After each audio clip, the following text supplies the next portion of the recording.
Goeiemôre gemeente. Baie welkom vanoggend by die erediens. My gebed is dat ons saam wees vanoggend vir ons spesiaal sal wees en dat ons regtig die teenwoordigheid van die Here op 'n baie besondere wyse sal beleef en dat ons aan hom al die eer sal bring. Daar's geleentheid om stil te word. Ek gaan eers net 'n paar oomblikke van stilte gee waarin jy vir die Here kan vra om net daar waar jy sit, jou gedagtes en jou hart stil te maak, sodat jy vanoggend, wanneer ons sing, wanneer ons bid, wanneer ons geloof bely, wanneer ons die Bybel oopmaak, net met hom besig sal wees.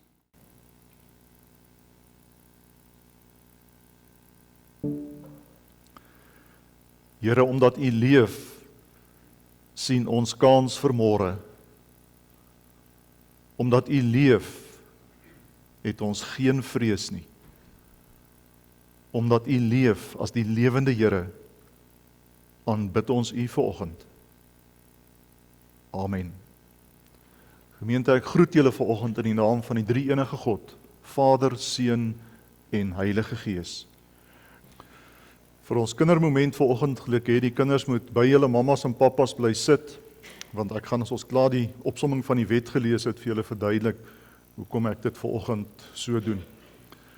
Vriende, ons leef in 'n de-mekaar wêreld en by die Bybelskool verlede kwartaal het ons die boek Rigters gedoen en een van die goed wat my opgeval het is dat een van die refreine, een van die herhalende temas in die boek is dat die chaos gekom het omdat mense gedoen het wat reg is in hulle eie oë. Hulle het gedoen wat reg is in hulle eie oë. So hoe weet ons wat moet ons doen en hoe moet ons leef in die wêreld waarin ons leef?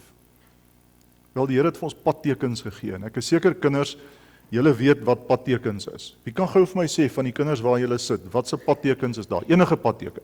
Gee gou vir my die naam van 'n padteken. Enige een. Ja. 'n stopstraat. Nog een. Nog iemand. Wat is daar nog? Ja? 'n voetoorgang. Lyk my juist baie slim as dit by padtekens kom. Orals waar ons ry, is daar padtekens.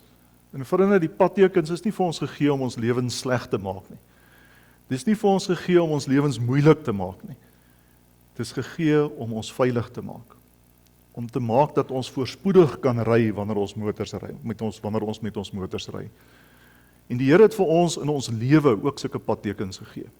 En hy het dit saamgevat in Matteus 22 vers 34. Ek lees dit vir ons. Toe die Fariseërs hoor dat hy die Sadduseërs die sweye opgelê het, het hulle bymekaar gekom.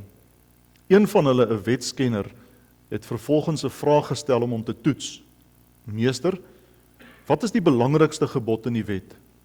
Hy het vir hom gesê, jy moet die Here jou God lief hê met jou hele hart en met jou hele siel en met jou hele verstand. Dit is die belangrikste en die eerste gebod. En die tweede wat hieraan gelyk staan is, jy moet jou naaste lief hê soos jouself. Op hierdie twee gebooie berus die hele wet en die profete. Eintlik maklik, né? God wil alles lief hê en ons naaste lief hê soos onsself. Nie heeltemal nie. Nie heeltemal nie. Ek en Annie is so 'n paar weke gelede in die Wildtuin. Ons stop daar by 'n plek waar 'n paar leeu's lê en ek kyk vir die leeu's. En hier stop 'n ander kar, 'n ouerige oom en tannie, twee skotte sê ons later hoor, en hulle vra, waarna kyk julle? Ons sê, daar's die leeu's. En hulle probeer kyk, maar hulle kan nie sien nie. En hoe meer ons beduie, hoe minder kan hulle sien. En Annie sê vir my, skuif terug, sodat hulle kan sien. Ek sê, ek kyk leeu's. Ek gaan nie nou skuif nie. Sy sê, skuif. Hulle wil sien. Ek sê, ek kyk nog leeu's. En toe vra sy vir my, maar hoe lank wil jy nog vir die leeu's kyk? Hulle lê net daar onder 'n boom. Het jy nie nou al genoeg gesien nie? En op die eind toe skuif ek maar. En die oom en tannie ry in waar ons gestaan het, en hulle kyk en hulle sien die leeu's. En die ongelooflike opgewondenheid, die blydskap, die vreugde, die lag, toe hulle uiteindelik die leeu sien. Hoekom vertel ek dit vir julle? Want ek wou nie skuif nie. Ek wou nie plek maak vir my naaste nie. Ek wou daar wees. Miskien is dit 'n stupid voorbeeld van hoe ons in ons lewens leef, nie waar nie. Ons stel onsself eerste. Ons wil. Ons kan, ons moet. Die lewensreëls wat die Here vir ons gee, sê nee. As jy my liefhet, sal jy jou naaste lief hê. En jouself. En dit beteken dat jy sal ruimte maak. Dat jy hulle weet meer as jouself sal ag. Dat jy maar sal terugskuif, sodat hulle die leeu's kan sien. Dink 'n bietjie vir 'n oomblik in stilte na oor jou week. Hoe was dit? Het jy God bo alles lief gehad? En jou naaste? En jouself, as jy voor die spieël staan? Of nie?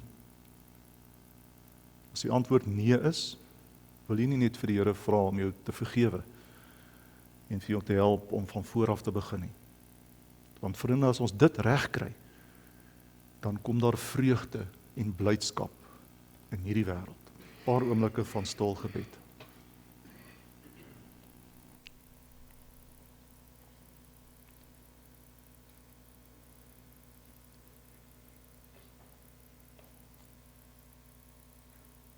Here, dankie dat U die God van 'n nuwe begin is.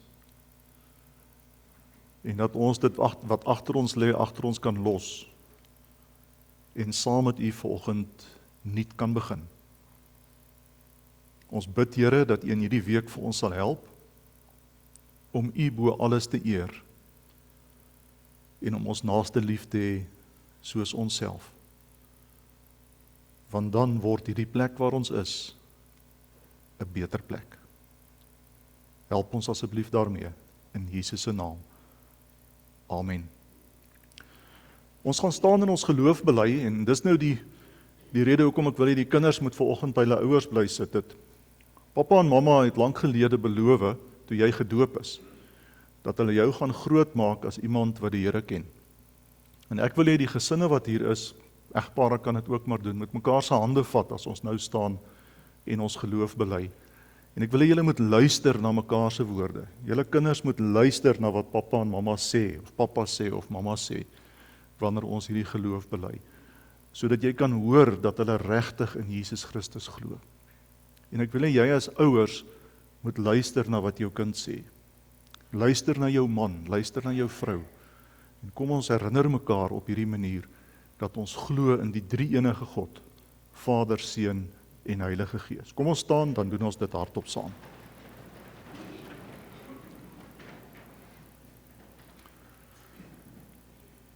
Ek glo in God die Vader, die Almagtige, die Skepper van die hemel en die aarde, en in Jesus Christus sy eniggebore Seun, ons Here, wat ontvang is van die Heilige Gees, gebore is uit die Maagd Maria, wat gelei het onder Pontius Pilatus, gekruisig is, gesterf het en begrawe is, en ter helle neergedaal het, wat op die derde dag weer opgestaan het uit die dode, wat opgevaar het na die hemel, en sit aan die regterhand van God, die Almagtige Vader, van waar hy sal kom om te oordeel, die wat nog lewe en die wat reeds gesterf het.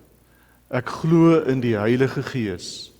Ek glo aan 'n heilige algemene Christelike kerk, die gemeenskap van die heiliges, die vergewing van sondes, die opstanding van die vlees en 'n ewige lewe. Kom maar weer sit. Voordat ons Bybels oopmaak, kom ons bid saam. Here, dankie dat ons vanoggend hierheen kon kom, as 'n geloofsfamilie by mekaar kon kom. Dankie dat ons U kon loof en prys. Dankie dat ons na die samevatting van U wet kon luister. Dankie dat ons opnuut ons geloof in U kon bely. Dankie dat ons nou die Bybel kan oopmaak. Here, dis 'n voorreg wat ons het om die Bybel in Afrikaans te lees en te vra dat U deur U Gees hierdie woorde vanoggend vir ons duidelik sal maak. My gebed is dat U regtig hierdie woorde aan ons harte sal vasmaak sodat ons daaruit sal gaan leef. Môre en oormôre, die res van die week. Dit bid ek in Jesus Christus se naam. Amen. Ons maak ons Bybels vanoggend oop by Psalm 46 en die tema van die Psalm is omdat hy die tema vir ons boodskap vanoggend is omdat hy leef. Psalm 46, die tema vir vanoggend omdat hy leef. Kom ons lees dit saam. Vir die musiekleier van die Koragiete op jong vroue 'n lied. God is vir ons 'n skuilplek en 'n bron van krag. As hulp in benoudheid is hy altyd te vind. Daarom sal ons nie bang wees wanneer die aarde skud en die berge wankel in die hart van die see nie. Sy waters kan maar woed, kan maar skuim, berge kan maar bewe in sy dreuning. Daar's 'n rivier, sy watervore verskaf vreugde aan die stad van God, die heiligste woonplek van die Allerhoogste. God is in haar midde, sy sal nie wankel nie. God sal haar help wanneer die oggend aanbreek. Nasies was onstuimig, koninkryke het gewankel, hy het sy stem laat hoor, die aarde sidder. Die Here, heerser oor alle magte, is met ons. 'n Toevlugsoord is die God van Jakob vir ons. Kom kyk na die dade van die Here, hy wat skrikwekkende dinge op aarde doen, wat oorloë laat ophou tot aan die einde van die aarde. Bo breek hy stikkend en hy verpletter spiese, waans verbrand hy in die vuur. Bedaar en erken dat ek God is. Ek is verhewe bo die nasies. Ek is verhewe bo die aarde. Die Here, heerser oor alle magte, is met ons. 'n Toevlugsoord is die God van Jakob vir ons. Ons lees net tot sover. Hierdie hele Psalm is ons teks vir die boodskap vanoggend. Die wêreld waarin ons leef is in groot chaos gedompel. As mens op internasionale front kyk, dan lyk dit asof oorlog die internasionale sport van ons tyd geword het. 'n Spel tussen wraakgieriges en magsbeheptes. Die absurditeit van wat in ons wêreld aan die gang is, het in hierdie week 'n hoogtepunt bereik, of dalk moet mense sê 'n laagtepunt. Toe die visiepresident van Amerika, J.D. Vance, vir die paus gesê het, jy moet versigtig praat as jy oor teologie praat. Jy moet versigtig praat as jy oor teologie praat. Dit word nog erger as mens verstaan wat eintlik gebeur het. Want Vance is 'n lidmaat van die Rooms-Katolieke Kerk. En in die Rooms-Katolieke Kerk is gewone mense leuke. En waag jy dit nie om dit vir 'n gewyde te sê nie. Wat nog te sê van die paus? Die arrogansie laat 'n mens sonder woorde. In ons eie land, daaroor hoef ek nie uit te wy nie, jy weet dit self. In ons stad, hoef jy maar net in Linwood weg te ry. Elke keer wat ek by die universiteit se hek uitry, word ek herinner aan die chaos wat hier heers. En dalk sit jy vanoggend hier en in jou persoonlike lewe worstel jy met goed wat aan die gebeur is. Goed wat vir jou spanning veroorsaak. Wat jou bang en onseker maak. Beleggings wat krimp as gevolg van die komplekse internasionale situasie. Pryse wat styg. Jou gesondheid wat nie is wat dit moet wees nie. Kommer oor jou kinders en die toekoms van jou kinders. Wat gaan van hulle word? Ek sit in die week by 'n egpaar by hulle huis en hulle sê, dis nou die tyd. En ons weet nie wat om te doen nie. Ons weet ons moet skuif, ons weet ons moet trek, ons kan nie langer hier bly nie. Maar waarheen? Hoe? Wat? Die onsekerheid is die goed wat aan 'n ou vreet, nie waar nie. Die onsekerheid is die goed wat jou bang maak en wat jou lewensvreugde steel. Die aandelemarkte wat val, die petrolprys wat styg. jou gesondheid, die toekoms. En wat maak ons daarmee? Wat maak ons daarmee? Vriende, dis niks nuut nie. Die skrywer van hierdie Psalm, Psalm 46, het waarskynlik met soortgelyke vrae geworstel. Hy het met soortgelyke vrae geworstel en daarom skryf hy die Psalm aan die lesers van sy tyd, waarskynlik aan die Israeliete, en hy sê, kom kyk. Kom kyk wat, sou 'n mens wou vra. Kom kyk hoe almagtig God is. En kom kyk hoe hy regeer, steeds regeer in hierdie wêreld. Kom kyk dat die God wat jy aanbid in beheer is ten spyte van die chaos. Miskien juis in die chaos. En dan die woorde, die belydenis van die skrywer. Bedaar en erken dat ek God is.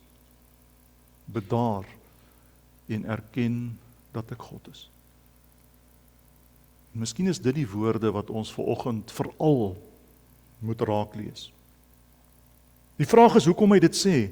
Wel in vers 3 van die Psalm borduur hy as dit ware voort nadat hy in vers 2 gesê het, God is vir ons 'n skuilplek en 'n bron van krag. As hulp in benoudheid is hy altyd te vind. En dan gaan hy in vers 3 voort en hy sê, daarom sal ons nie bang wees wanneer die aarde skud en die berge wankel in die hart van die see nie. Sy water kan maar woed, kan maar skuim, berge kan maar bewe in sy dreuning.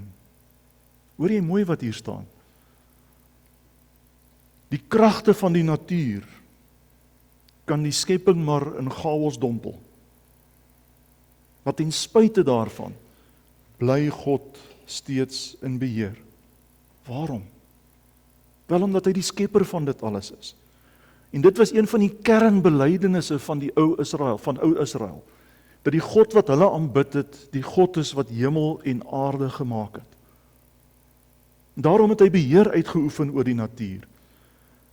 Daarom het hy mag gehad oor die natuur. Daarom het die natuur hom nie bedreig nie. Dit word in vers 5 en 7 op 'n ander manier verduidelik, wanneer die skrywer praat van die vreugde en die kalmte en die rus in die Godstad, in Jerusalem. Hy gebruik juis die voorbeeld van Jerusalem, want dis mos die plek waar die tempel was. Dis die plek waar God teenwoordig was.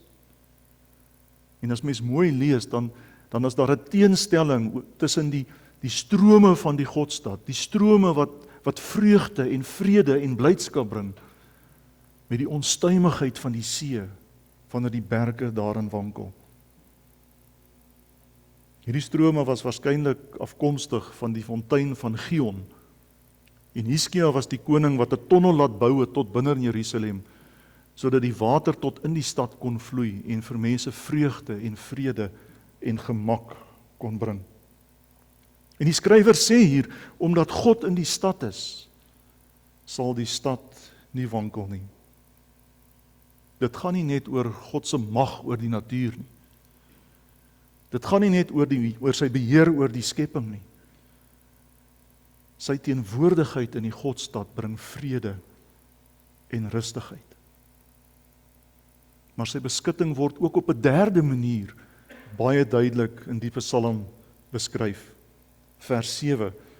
Nasies was onstuimig en koninkryke het gewankel, maar wanneer die Here sy stem laat hoor, sidder die aarde.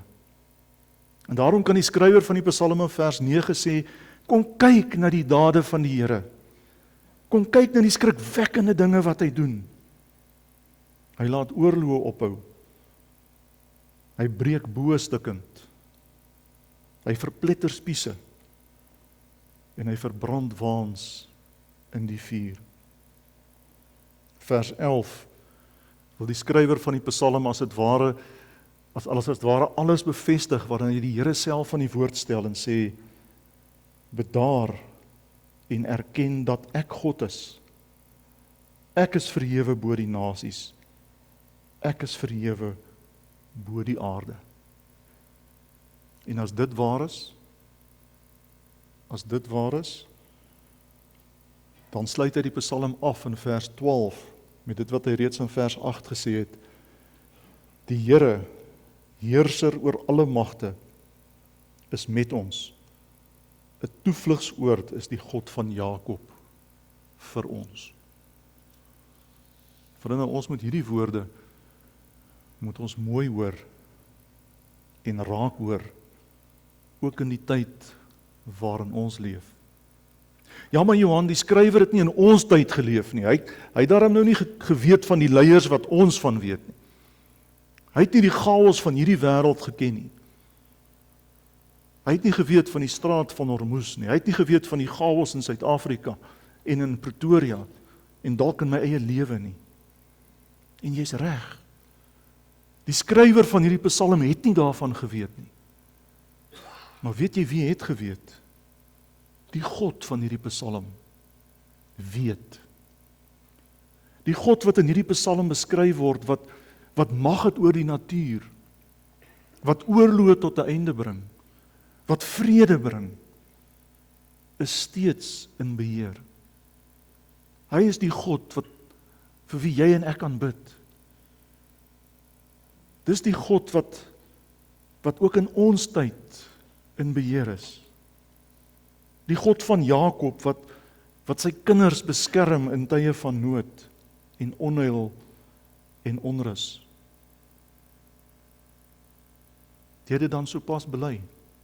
Ek glo in die almagtige God, die skepper van hemel en aarde. Die een wat in beheer is. Die een wat groter is as al die moeilikheid wat jy en ek op die tafel kan sit. Meer nog, hy is mos vanoggend ons God, nie waar nie. Hy is jou God. Dis hoekom jy dit kon sê. Anders sou jy nie kon nie, anders sou jy nie wou nie. En daarom wil die skrywer van hierdie Psalm ook vanoggend vir jou sê, my kind, kom kyk. Kom kyk na die magtige goed wat die Here gedoen het, wat hierdie God gedoen het. Kom kyk na die dade van die Here en onthou die dade van die Here. En as jy en ek vanoggend kyk, dan sien ons mos iets wat veel groter is as dit wat in hierdie Psalm beskryf word. Dan sien ons 'n God wat sy seun gestuur het om aan 'n kruis te sterf. En ons sien 'n Vader wat nadat sy seun gesterf het, hom uit die dood opgewek het. Dis mos hoekom ons Paasfees gevier het. Soek jy vanoggend in hierdie de mekaar wêreld waarin ons leef 'n teken van God almagtig? 'n Bewys dat die God van Jakob ook ons toevlug is? Dan is dit mos dit. Die dood is oorwin. Die pad na die hemel is oopgemaak. Dis hoekom ons Paasfees gevier het. En daarom kan ons vanoggend en moet ons vanoggend vir mekaar oor en oor sê, en moet jy hier weggaan en dit verander gaan sê, kom kyk na dit wat die Here gedoen het. Magtiger as dit kan 'n mens nie kry nie. Sy almag oor die skepping het hy bewys deur wat te doen? Deur van dood lewe te maak. Deur sy seun wat in die graf was, op te wek en aan hom die lewe te gee, sodat jy en ek, wanneer ons in hom glo, ook die lewe kan hê. Dis veel groter as sy mag oor die nasies. En as hy dit kon doen, dan kan ons mos vanoggend vir mekaar sê, ons kan op hom vertrou, ook vir beheer oor die nasies. Dan kan ons vanoggend vir mekaar sê, soos wat die skrywer van hierdie Psalm gesê het, God is ons toevlug. God is ons toevlug. Die God van Jakob is ons toevlug. En as dit waar is, dan moet ons mos tot rus kom. Dan moet ons mos bedaar. dan moet ons mos gaan en dit gaan vertel. Dan moet ons gaan en op 'n ander manier gaan leef. Dan moet ons dit kan uitroep, omdat hy leef, sien ek kans vir môre. Omdat hy leef, verdwyn my vrees. Vriende, dis ons roeping. Dis die uitdaging in die tyd waarin jy en ek leef. Dit daag jou uit en my uit om met dapperheid in hierdie wêreld daar buite te gaan leef. Want dis wat dit vra. Jy weet en ek weet dis nie maklik nie. Dit vat guts om in hierdie chaotiese tyd op te staan en te sê, my toevlug is nie die aandelebeurs of die petrolprys of 'n politieke leier nie. My toevlug is die God van Jakob. Dis op hom wat ek vertrou. Dis in hom wat ek glo. Want hy's groter as die chaos van hierdie wêreld. En as jy dit sê, dan moet jy dit leef. Dan moet jou dade, jou woorde beamoen. Want dan moet ons dapperheid reg verstaan. Dapperheid beteken dat ons sê, God is ons toevlug, God is ons redding, God is ons beskutting, God is almagtig.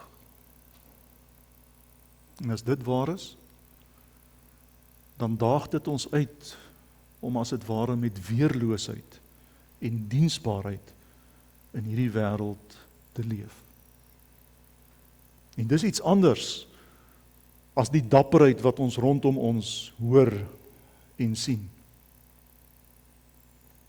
Dan is die dapperheid wat die Here van jou en van my vra, om daar buite te gaan leef soos wat hy ons leer leef het.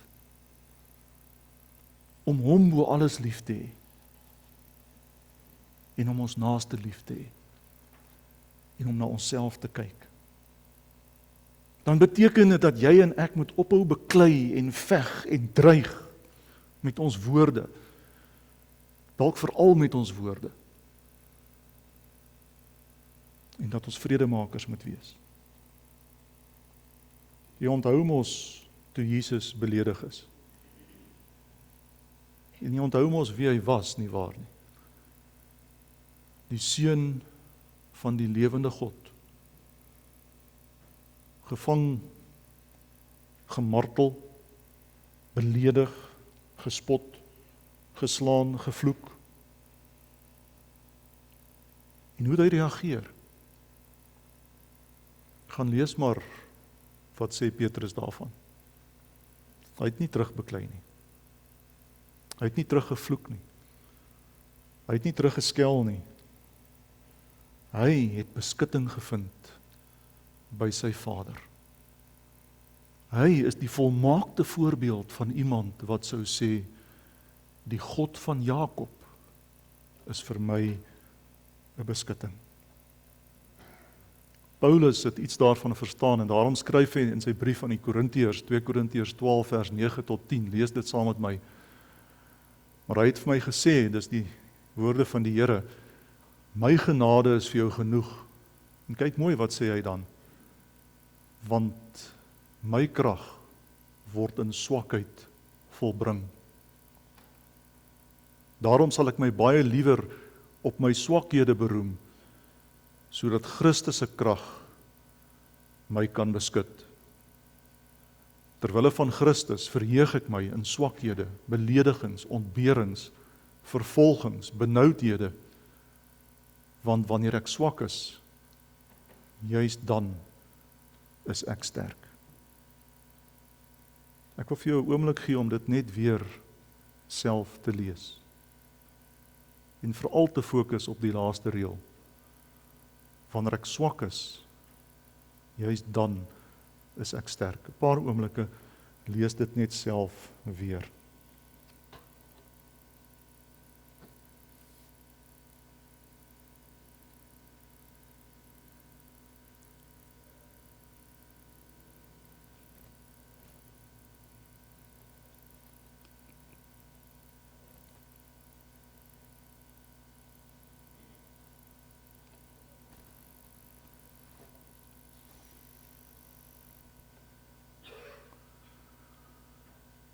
Dis mos anders as die dapperheid van hierdie wêreld, nie waar nie?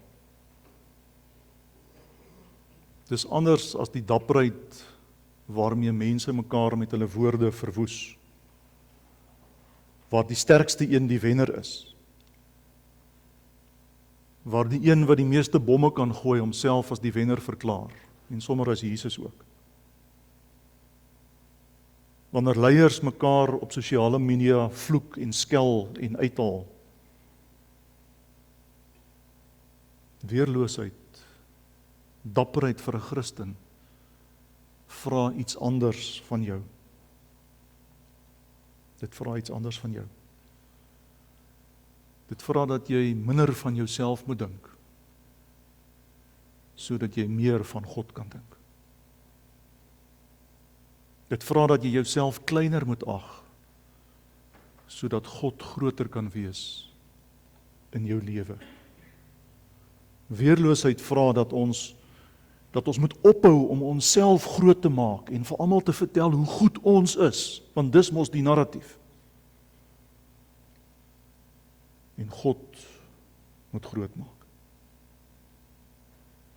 Weerloosheid en dapperheid vra dat jy jou naaste dan ook moet groot maak.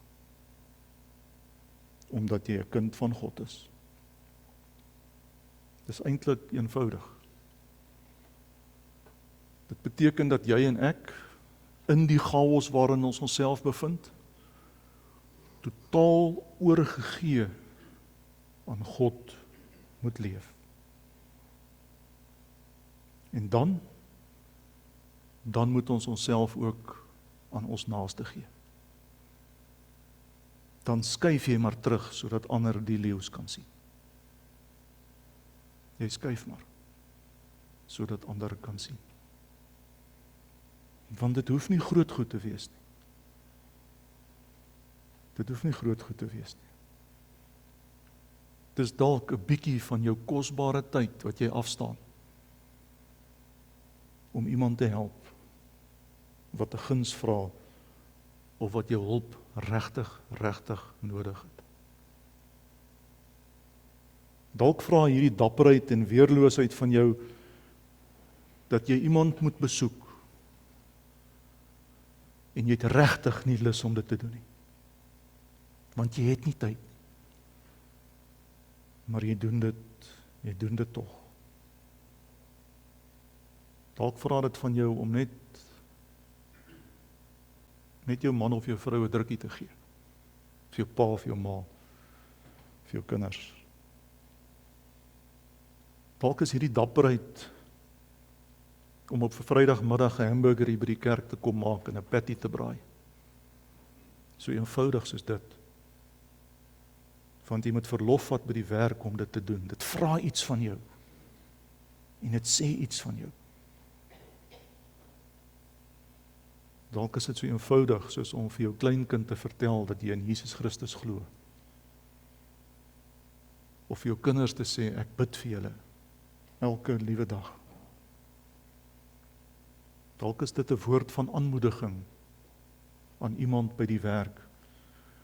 Of die ekstra myl wat jy loop om iemand te help. So kan ek die hele dag aangaan. Maar julle verstaan. Dapperheid vra dat jy jouself sal gee. Dat jy opofferend sal leef. Dat jy met weerloosheid sal leef. Dat jy nie vir almal sal vertel hoe groot jy is nie. Maar dat jy klein sal wees in die oë van die wêreld. Want dan is jy groot in die oë van God. Ek wil afsluit. Die wêreld waarin ons leef, is in chaos. Miskien was dit nog altyd, dalk weet ons net nou meer. Dalk is jou lewe ook de mekaar. Dan wil die lewende Here, die een wat die dood oorwin het, vanoggend in die woorde van hierdie psalm vir jou sê, my kind, bedaar en erken dat ek God is. Ek is verhewe bo die nasies. Ek is verhewe bo die aarde. En as die Here dit vanoggend vir jou persoonlik sê deur sy woord, dan wil jy dalk daarop antwoord deur te sê, die Here, heerser oor alle magte, is met ons. 'n Toevlugsoord is die God van Jakob vir ons. Daar's 'n paar oomblikke van stil gebed, waarin jy dit self vir die Here vanoggend kan sê. Gee dit wat jou bang maak en onseker maak vir hom. En sê vir hom, Here, U is die God van Jakob. U is my toevlugsoord. Ek gee my lewe in U hande. 'n Paar oomblikke van stil gebed.